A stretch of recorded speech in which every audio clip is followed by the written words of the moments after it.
here, a quarterback edition of Right or Wrong. We begin in Philadelphia. Darlington.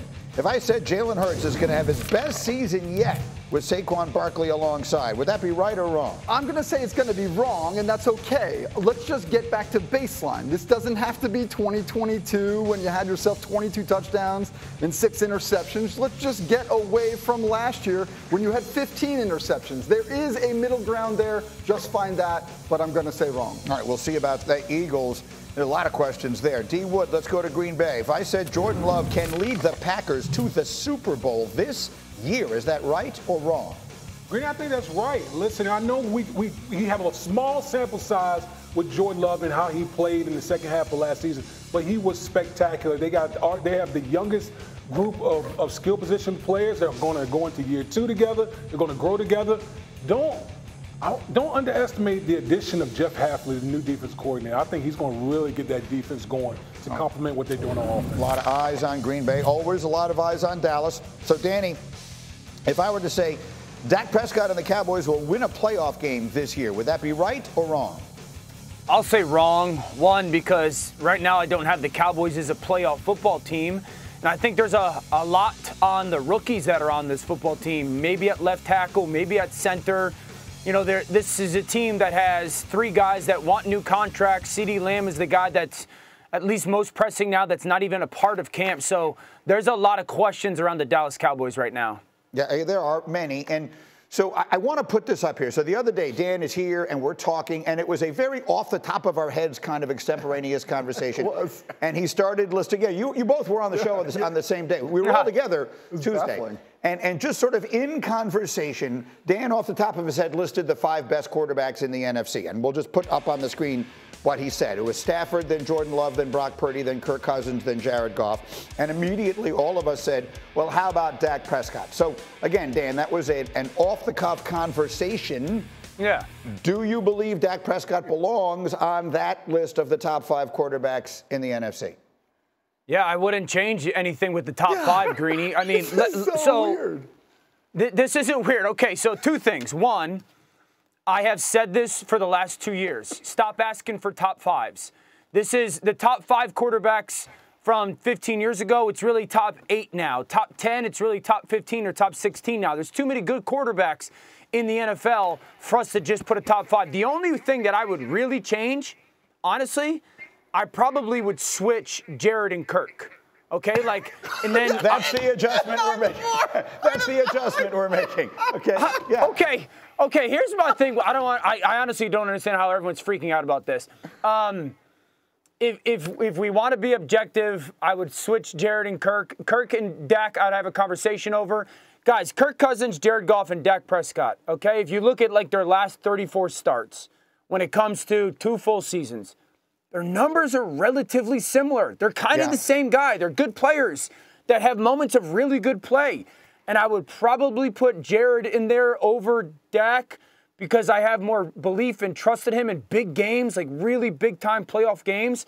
Kirk and Dak, that would be a conversation. Jalen, it's hard for me to put in the top 5 right now coming off of the season that he just had when he played pretty poorly for, more than half of that year.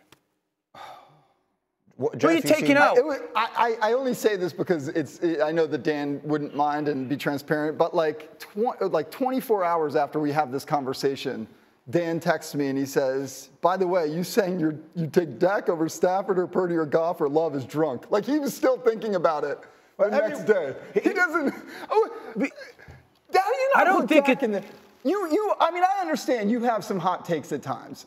I get that. But this one is just so surprising to me. Dak Prescott is not in your top 5 in the conference, Dan. Well, Jeff, but this is my point.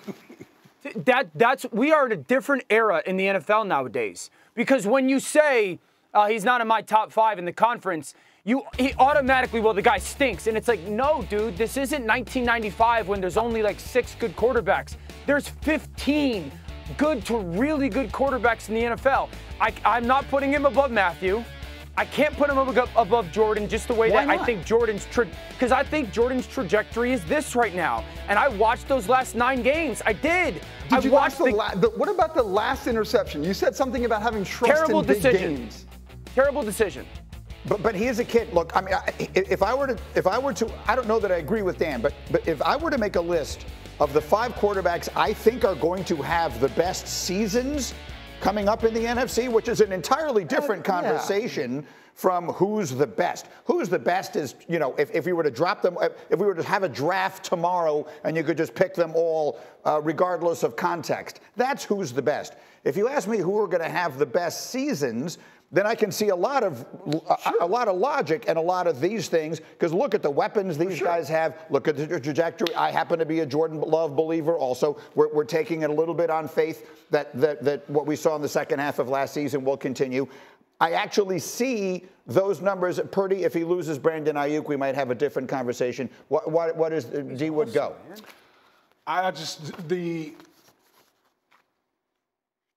Those 16 games that we saw Dak play. It was unbelievable. I mean, are we just like, does people have amnesia about that? He had a better season than Jordan Love. Did it not happen? I just don't understand. I think everything that when we talk about Dak Prescott, everything is so much predicated on the postseason. The whole narrative with Dak Prescott is, well, what did he do in the playoffs? What are you doing in the playoffs? That's where, Are we just going to completely discount what this man did in the regular season? But we can't do that. We can't do that with Dak Prescott. Let me ask you this question: if we switch Dak Prescott and Brock Purdy, put them on different things, you think Brock Purdy will have the same season in Dallas? Nope. No. I'm excited. Let's play a game of fact or fiction. We're going to see the Texans tonight. So, D. Wood, if I said the Texans are the biggest threat to Kansas City in the AFC, is that fact or fiction? I'm going to go fiction because I'm picking the Cincinnati Bengals with that boy Joe Burrow coming back. But listen, this Houston Texans team, we've seen that, the pieces that they've added on offense, both of them on both sides of the ball.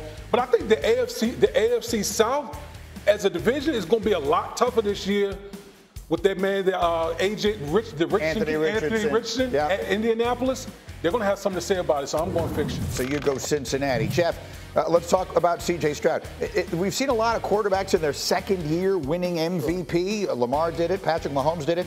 Will C.J. Stroud win MVP this year, fact or fiction? He will not. That is fiction, and there are one of great convictions in my life, and that is that for the next 10 years, I will always say Patrick Mahomes is going to be the MVP, so I'm sorry to C.J. Stroud. Yep. That award goes to Patrick Mahomes. All right, we won't see Stroud tonight.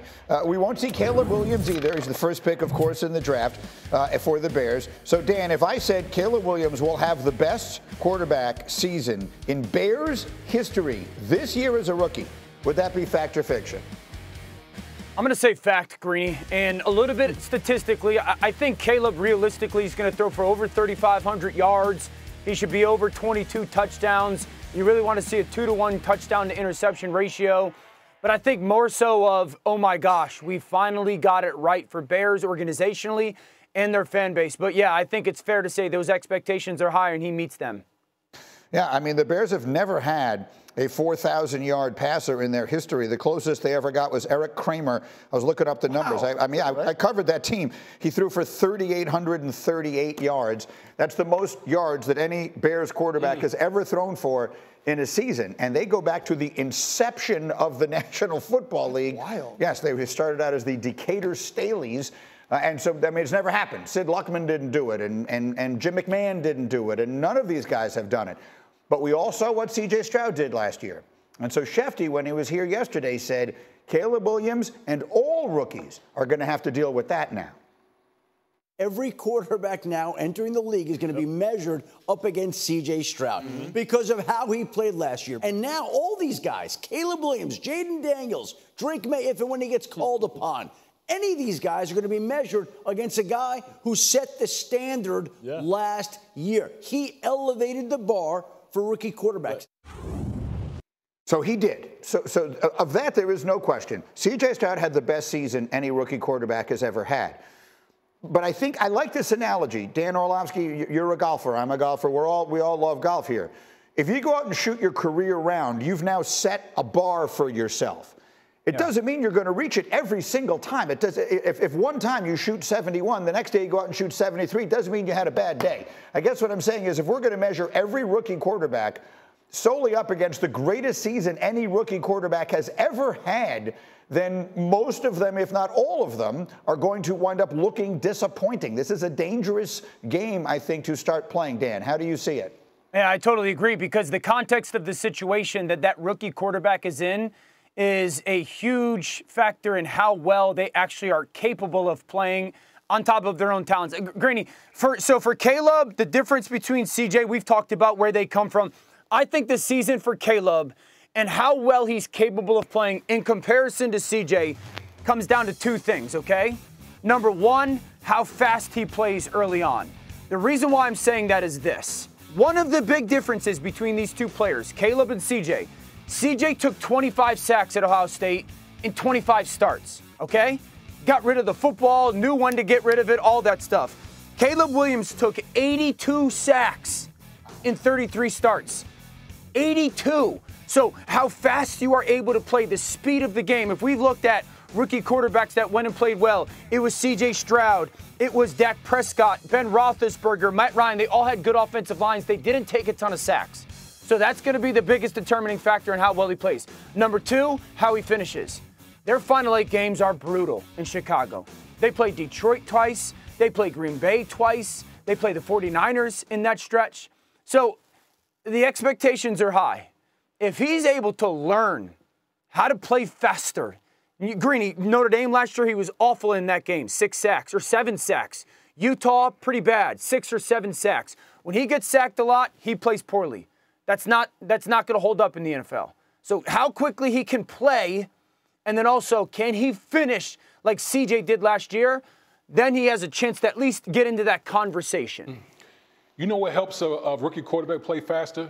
Talk to him. Having friendly wide receivers that help you. Keenan Allen will help you play faster. DJ Moore will help you play faster. And that's why everyone is so excited about the Chicago Bears, because what Ryan Poles has literally done for Caleb Williams is really set him up on this trajectory where we're having this conversation that he could go out there and have a C.J. Stroud type of season because of all the weapons. And we coming into this offseason or coming into the season, everyone's talking about, man, has a #1 overall pick been set up the way that Caleb Williams has been set up? No. No, it hasn't really happened.